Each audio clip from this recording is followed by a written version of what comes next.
그런 선조에게 첫 번째 정치적 타격을 입힌 것이 정여립의 난이었습니다. 반란이 일어난다는 것은 왕에게 큰 타격이 될 수밖에 없죠. 정여립의 난이 일어나면서 그렇지 않아도 왕위 정통성이 부족했던 선조는 그 정통성에 큰 타격을 입었습니다. 그리고 임진왜란이 결정적이었었죠. 임진왜란 이후 선조는 무능의 극치를 보여주는 이전과는 완전히 다른 모습을 보여주게 됩니다. 선조는 조선 역사상 꽤 재위기간이 긴 왕에 속하는데요. 임진왜란 이전에 25년간과 임진왜란 이후에 16년간 선조의 정치는 굉장히 다른 모습을 보입니다. 임진왜란 이전에 25년 동안 선조는 누구보다 성실히 열심히 정치를 이끌어 나갔습니다. 그 당시 정치를 이끌어 나가는데 많은 어려움이 있었습니다. 그 이전과는 달리 이 시기 붕당이 만들어지고 붕당 정치가 시작되고 있었거든요. 그리고 동인과 서인으로 나뉘어서 거세게 대립하고 있던 시기였습니다. 그러니 왕위 정통성이 부족했던 선조가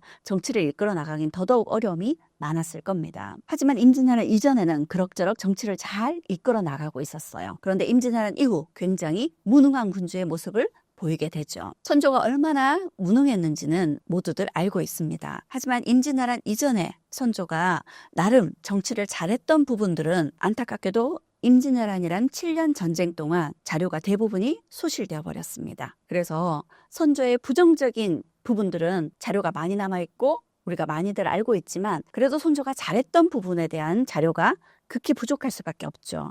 그래서 선조에 대한 오해가 더욱더 클 수밖에 없는 이유가 여기에 있는 것 같습니다. 그럼 임진왜란 이후 선조는 어떤 무능한 모습을 보였을까요? 선조는 임진왜란이 발발하자 도성을 버리고 백성을 버리고 몽진을 떠납니다. 한양을 버리고 개성으로, 개성을 버리고 다시 평양으로. 평양성에 들어갔던 선조가 백성들을 독려하면서 평양성만큼은 끝까지 지키겠다고 백성들과 약속했지만 그는 평양성마저도 다시 버리게 되죠. 그리고 의주를 향해서 몽진을 합니다. 여차하면 일본에게 잡혀 죽임을 당하느니 명나라 황제, 천자가 있는 땅에서 죽겠다며 명나라로 넘어가겠다는 그런 최악의 모습을 보이게 되죠. 그렇게 선조는 전란이 발발하자 백성과 도성을 버린 첫 번째 왕이라는 굴욕을 겪게 됩니다. 그뿐이 아니었습니다. 선조는 백성을 버리고 북쪽으로 몽진을 떠난 데 반해 전라자수사였던 이순신 장군은 연전연승을 거두죠. 그런 이순신을 많은 백성들이 지지하고 믿고 의지했습니다. 선조의 아들 광해군은 어떤가요? 광해군 역시도 선조는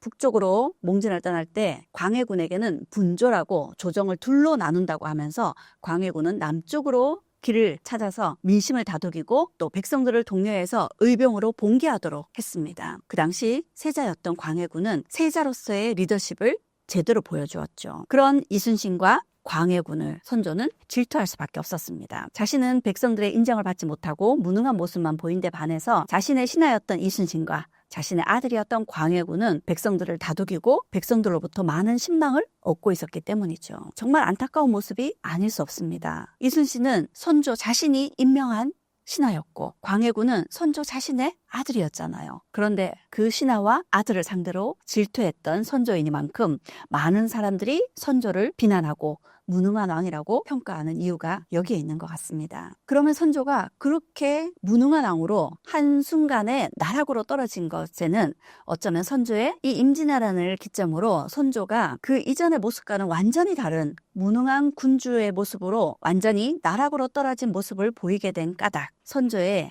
가계도를 좀 보면서 분석할 필요가 있겠습니다. 선조 앞의 왕들은 명종 그리고 인종입니다. 인종과 명종은 중종의 아들이면서 중종과 왕비 사이에서 태어난 대군 출신의 왕들이었습니다. 선조 앞의 왕들은 모두 왕과 왕비 사이에서 태어난 대군이 왕위를 이었거든요. 그런데 선조는 그렇지 않습니다. 선조는 아버지가 왕이 아니었죠. 그리고 그 아버지가 왕과 왕비 사이에서 태어난 대군이 아니라 왕과 후궁 사이에서 태어난 군입니다. 그렇게 선조는 아버지가 왕도 아니고 아버지도 조선의 4대부로 비유를 들자면 서자 출신이었던 거죠. 그렇게 선조가 조선 역사상 최초로 방계 출신의 왕이었기 때문에 정통성에 큰 약점이 있을 수밖에 없었고 그런 선조의 약점이 평상시에는 누구보다 성실히 열심히 하는 군주의 모습을 보이면서 정통성을 회복하려고 부족한 정통성을 채우려고 애쓸 수 있었지만 임진왜란이라는 큰 전란과 위기를 맞자서는 그 정통성의